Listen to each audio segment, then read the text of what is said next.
Hello friends, welcome to Data Bundle.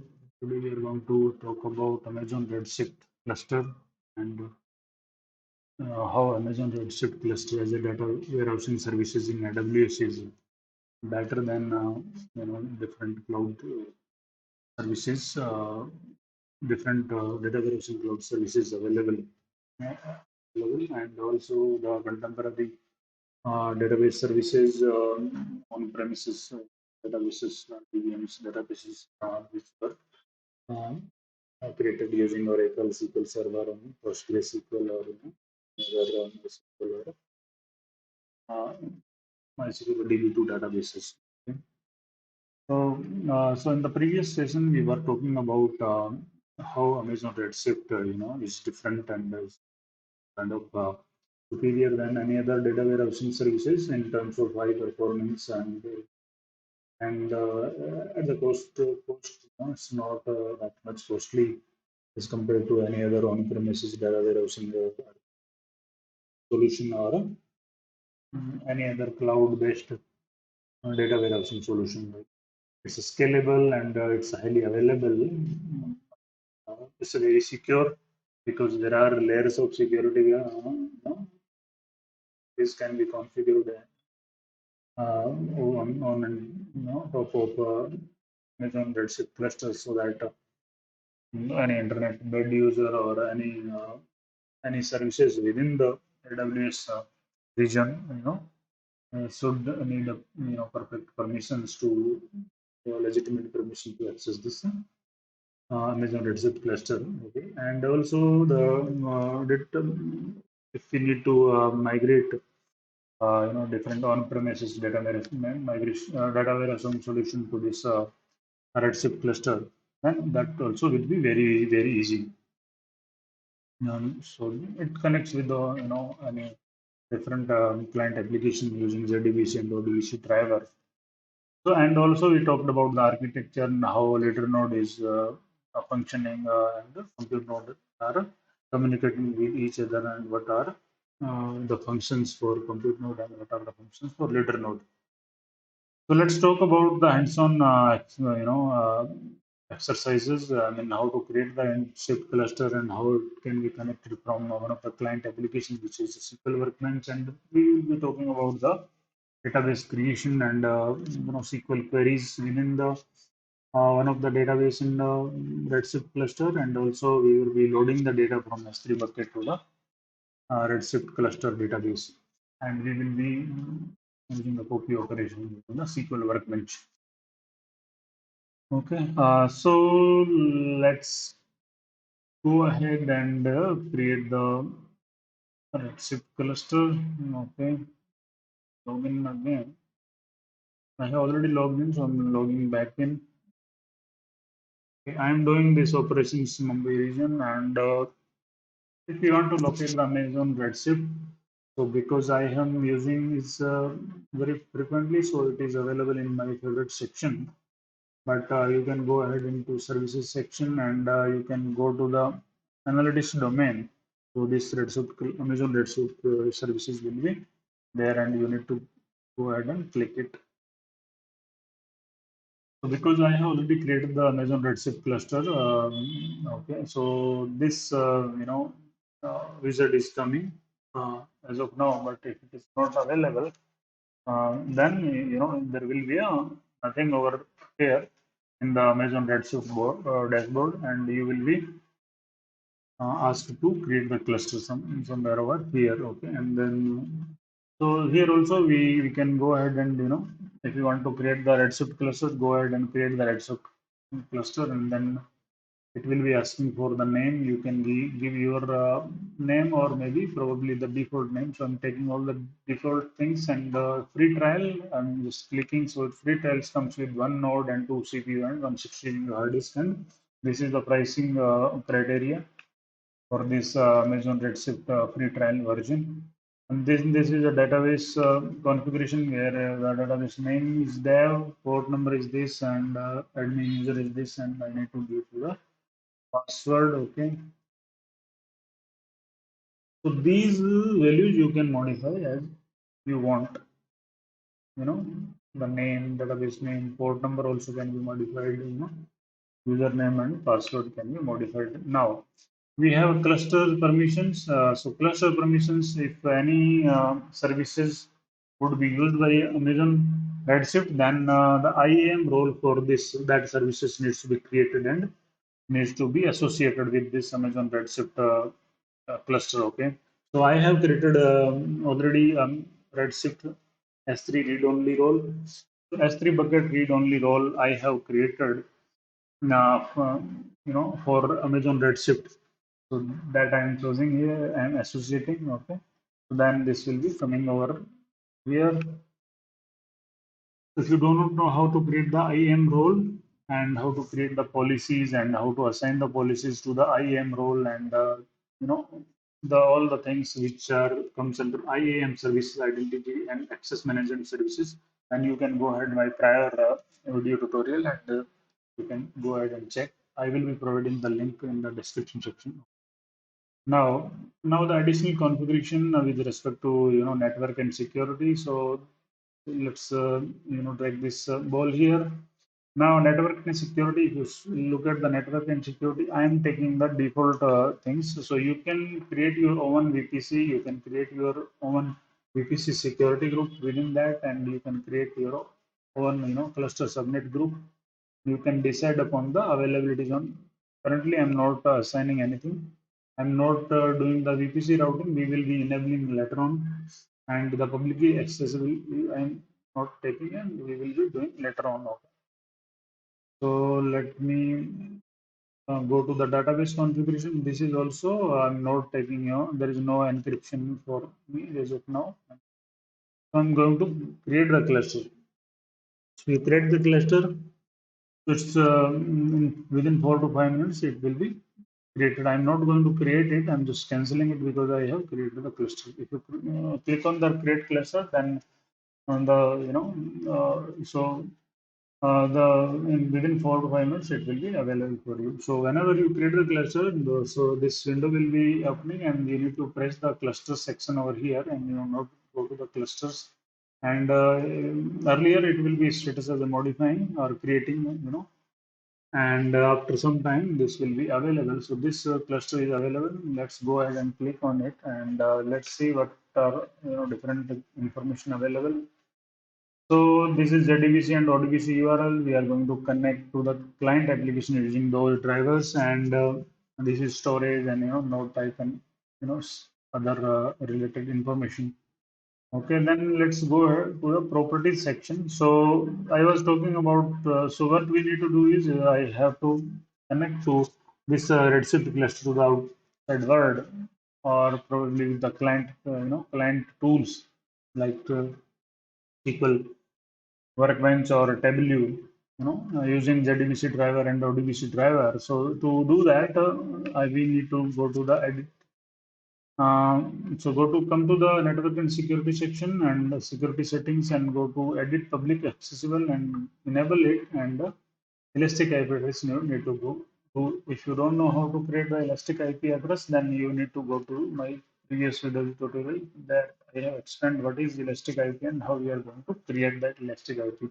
And also you need to do the edit network and security, go to the edit, and you need to enable the VPC routing, so that the traffic which are coming from the outside should be coming via VPC to access the Redshift cluster. Okay, these two things, and one more thing as part of network and security settings is VPC security group.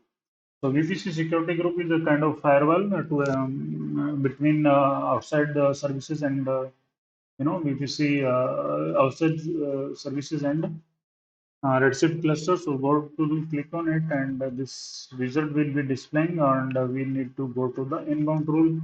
So within inbound rule, I have to go to the edit inbound rule, and I need to add rule. So I have already created the Redshift TCP5439 custom, and this 0.0.0.0 public 0 is a internet, I mean outside public traffic. And if you need to create it, because you will not be defined as by default, you go to edit, and you need to provide the Redshift here, and you need to So this TCP protocol and the port range would be coming automatically, and you need to give the addresses 0.0.0.0.0 oblique 0. Okay. I'm not going to create it just now because I already done the Redshift things. So then you need to save the rules and it will be saved in the security group in the this security ID. Okay, let's go to the Redshift then. Okay, I'm just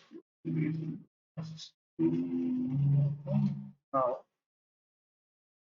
these three. Okay, now go to the yeah. Okay, now let's go to the clusters and then we have queries and query editor. So this is the query editor. We need to connect to the database. Let's go ahead and connect to the database. So this can whatever we have created as part of Redshift cluster, this database is going to come over here. Dev and AWS user is the user. Currently, we don't have any table created. Okay, so okay, and now what we are going to do is we are going to check the S3 management console. So S3 management console is used for I have just created this bucket in VPC bucket Mumbai is my tab, bucket. Inside that I have two folders, and in within user folders I have three files uploaded. If you want to upload any more files, you can go ahead and click on upload and browse the files from your disk, and you can upload the files over here. Okay. Uh, so I have created the files over here, and we are going to upload the category pipe files. Okay, we are going to create the category table using SQL Workbench, and we are going to upload the data which is there in the category pipe file. Okay, so if you want to look at the data, so we can go ahead and see query with the S3 bucket options is available. Okay, you know and you can this is SQL query kind of would be already provided. Then you can run the SQL query and the result would be displayed like this. If you view the type of data, sample data, and procedure formatted, then pipe data formatting is there. So okay, this is part of how in Amazon S3. So let's see. I mean, how we are creating the table in Amazon Redshift S3, Amazon Redshift, and then we are pulling the data from S3 via SQL Workbench to the Amazon Redshift. Okay, we have already created a database. This is a development database and using the AWS user. Okay, currently we do not have any tables. So now go to the SQL Workbench, and we need to configure the SQL Workbench. How we are going to connect the SQL Workbench to the Amazon Redshift cluster. Okay. Now here we need to create the connection. Over here need to go here and new profile. So need to give the new connection, and these four things you need to do: driver, URL, username, and password. So I have already created. I am going to explain this. Redshift, the name you can now driver. So you have to select because SQL Workbench oblique J. It's not a MySQL Workbench, which is governed and supported by Oracle. This is SQL Workbench oblique J. This is a client tool which can connect to the various databases using ODBC and DDBC drivers, or the different specific drivers for the specific databases and any other services. Okay, so I need to select the Amazon Redshift driver, and then I need to go to the manage driver, and I need to browse the driver jar file actually. And to work with this SQL Workbench connectivity, you need to have the latest Java installed. Okay, so go ahead and install the latest Java version. If this connectivity is not working for you, this is one of the check. Now, so where or you can download the this one driver from here. JDBC or ODBC driver. Okay. So what you need to do is go to the config section. Okay, here in configuration, then there is a connect to client tools. So you need to select the JDBC. We are taking the JDBC connectivity from SQL working to JDBC to Redshift cluster, and the download jar. So this download and click on the download jar. So this download jar. Then this is jar is getting downloaded. So I have downloaded many times. So I'm just have selected it, okay, from here. Manage driver, browse and see, both times downloaded, I think. Okay, so I have just already selected, then I'm going to cancel the things, and then you need to give the URL for your JDBC. That also you can be taking from a config cluster. So go to the cluster and click on cluster, and you have the two, URL for JDBC and ODBC. You need to, click on this, it will be copied over, and now you need to paste over here. So I have already done it, so I'm not doing that. AWS user, that is a user which we have, given when we created the cluster and the password. So let's go ahead and connect it. So it is connecting. This wizard is coming as successful. So the our things has been created with it. Now, so what we are going to do is we are going to create the category table, and we are pulling the data from this one. Okay, and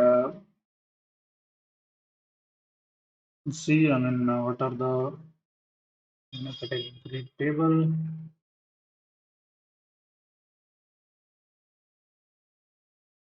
Let me go to the. mm,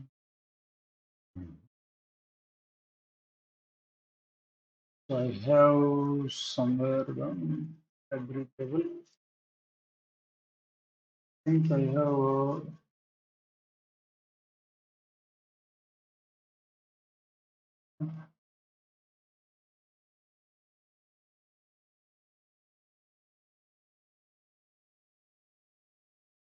my AWS. Let's go to the URL here.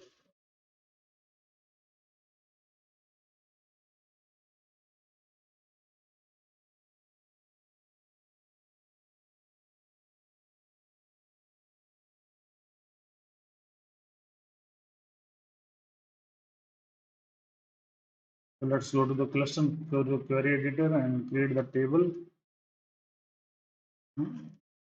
So this is asking for database name. So this is, we are going to take the same name, and then AWS user is a password. So I have, so guys, this query, right? That is create table category. I have taken from some website. So I'm going to give the URL for that website in the description section. So there are sample tables already sent twice, and it's already done. And the other data which I have downloaded, that is also I'm going to provide. So now, okay. So this category table we have already done, and then let's go ahead and populate this category table through a SQL workbench. We have already we can create the category table from here as well. We can run this statement of create table category from there as well. Okay.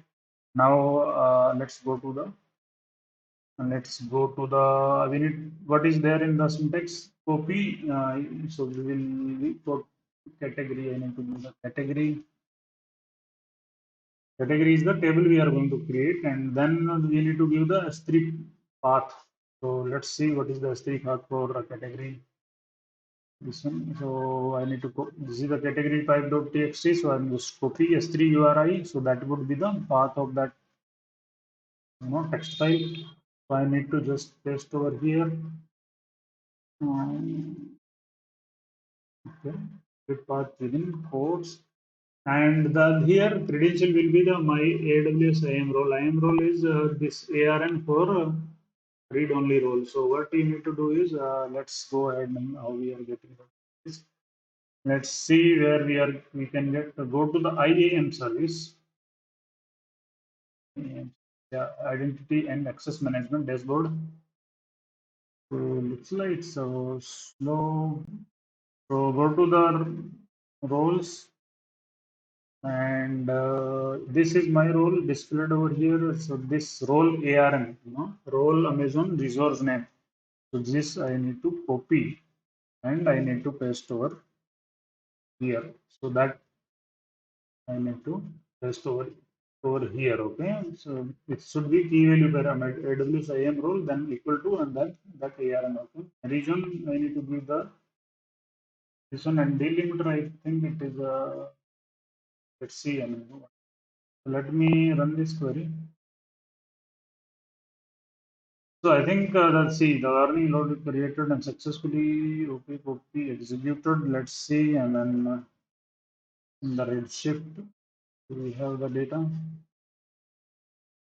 Let me go to the query number 2. Let's query this table. Select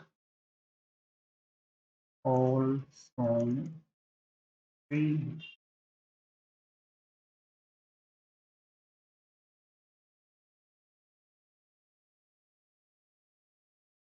I have run the select query. Okay. So see, I mean this is the public schema. This is the development database, and this table is there. Its query is running. I think it's very slow.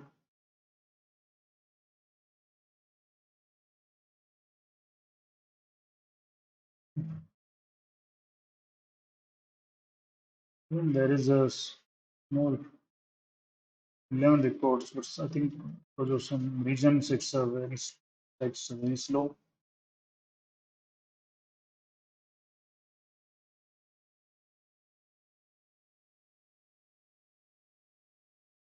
So by the time the query gives the result, what we are going to do is we will be populating our S3 management console with some other data.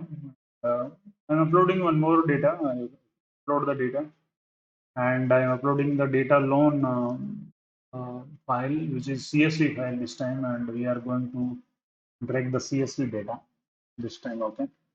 And let's see, we can do many more data upload like Parquet files, ORC file. These are the columnar and high performance storage structures available. So these data also could be downloaded and can be uploaded into our. And so I have okay. Right.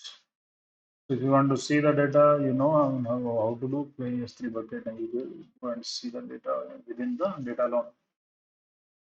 So let me go to still it is running. Looks like some problem.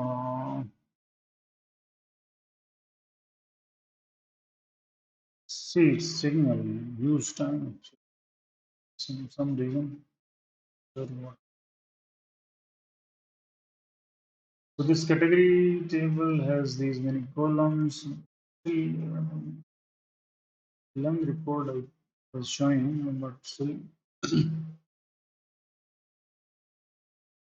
Okay. Meantime, what we can do is, go to the and let's see. I mean, what we can do is we can pull the data. Let me create the loan data and let's get loan data out over here. I need to run this thing. So what is there in that? So this is the loan data, create data table. All the columns you need to give and provide all the data type and length and all. Then copy loan data from this loan data should be the this URL you need to give. So go to the S3 and copy this S3 URI and that you need to provide here. Let me, if it doesn't change, then we it's just under the data.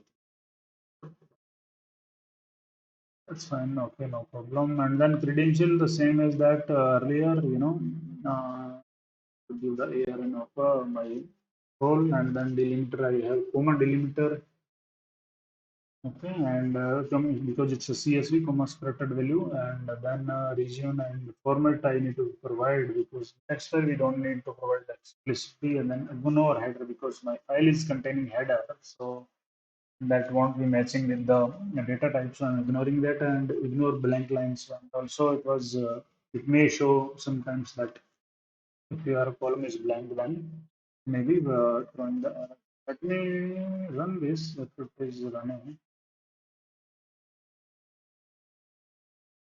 See, I mean, how things turn out to be. So yeah, the load data table has come out and it has these many columns. Okay, and let me query this load data as well. Select all from load data. I think, okay. Oh yeah. So okay, great. So we got the data. So these are the data, and you can export these data. CSV, whatever format you want, and you can visualize the data, and you can create a nice charts and all. The chart type also bar chart and all there. Okay. Using some X and Y axis. Okay, that is also a good thing. Execution, what is there in execution? Execution, see how much time it took and how much data it returned, complete. So these are the, different statistics: time, execution timeline, test plan, copy plan, and these copy and you can post somewhere. And if you can let me no data selected. Let me cancel this query.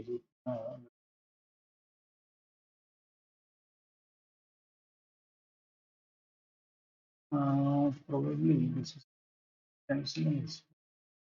Let me close this query created saved query. No, I don't want to. Let me go to the select all from category.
SQL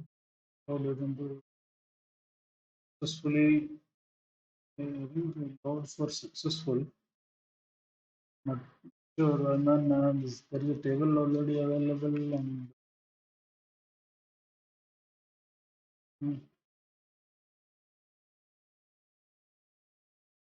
just change connection, just refreshing kind of things I'm doing, and just yes, let me go to the data.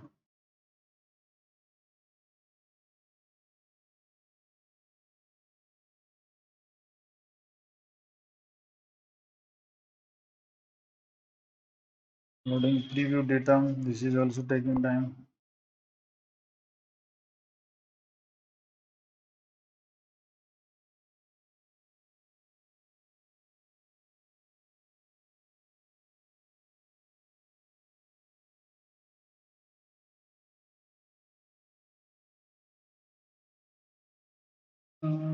See the schema is there. Is free data. This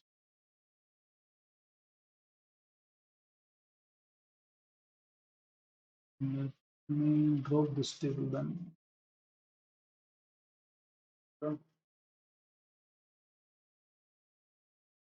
Dropping this table.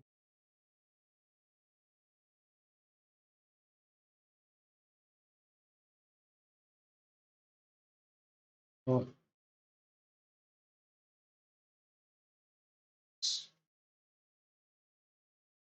I could have created the query and then I could have just let me drop this table. What is happening or not?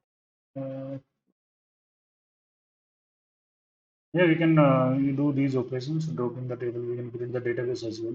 And let's see, create the database. Create. Okay.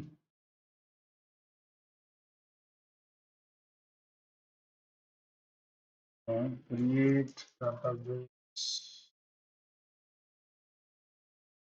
HR. Let's see.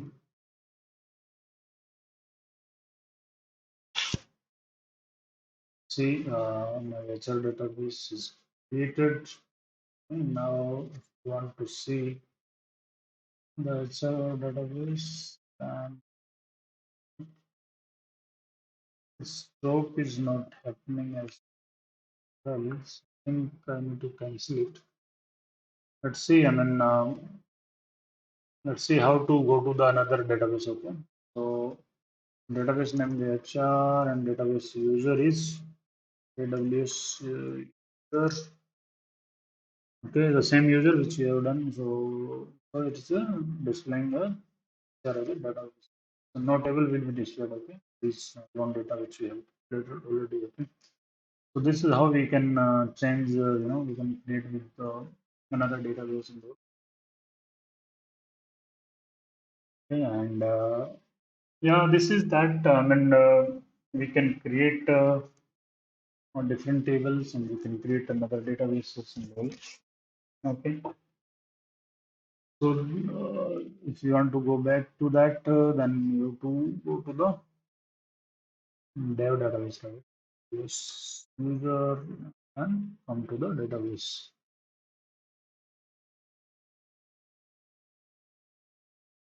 See, this already table has come. Let's try querying this. Select all. Um,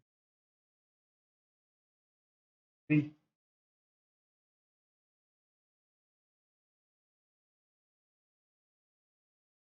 like some problem maybe.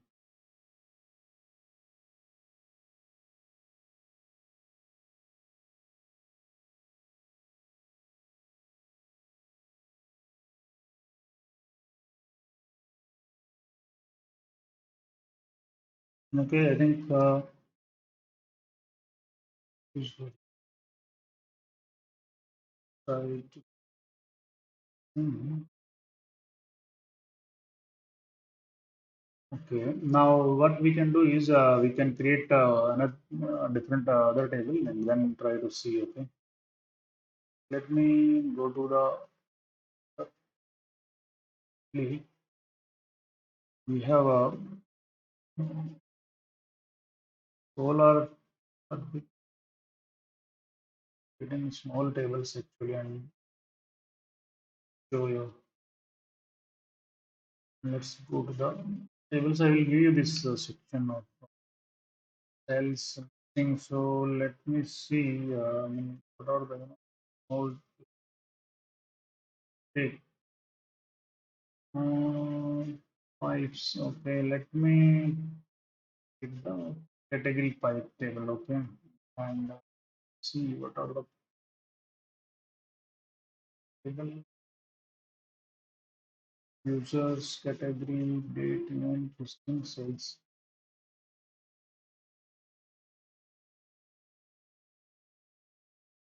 What are the small table I want to do category? Okay, that's category is the smallest than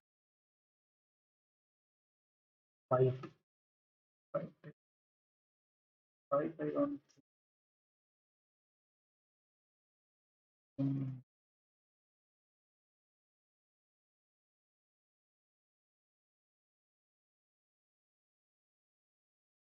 Venue also. Venue table. Do we have venue table over there? Yeah, we have the venue table. Let me try venue table.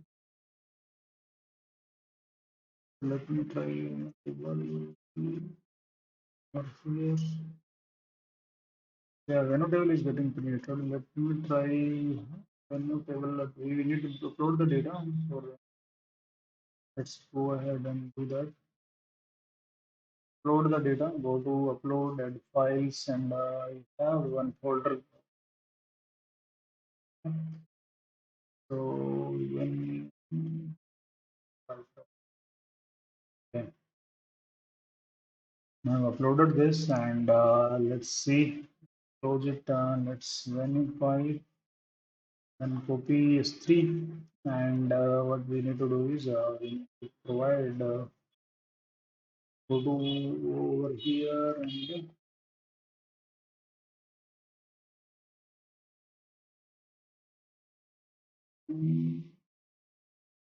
we create any table.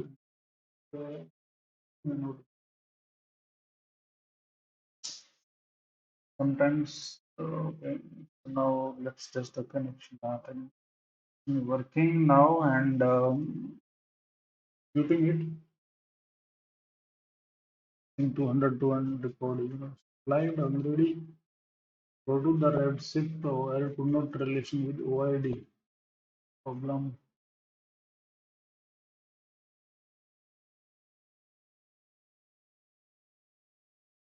Hmm.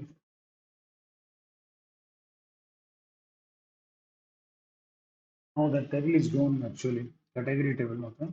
Venue table has come.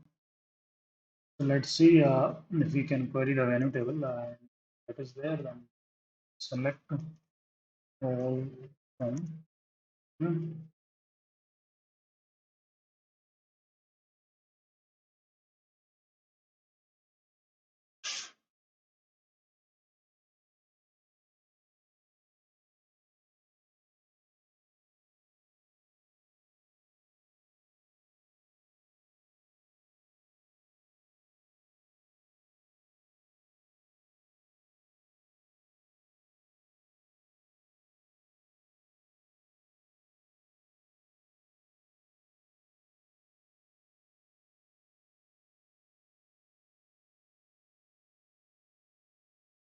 Some issues there. The SQL workbench is not able to load, not telling as well. But yeah, I mean, let me cancel it. What we can achieve is, I mean, we can create all the tables from SQL Workbench. We can query from here. We can load the data from using the S3 bucket. Okay. So with that, I mean, thank you so much.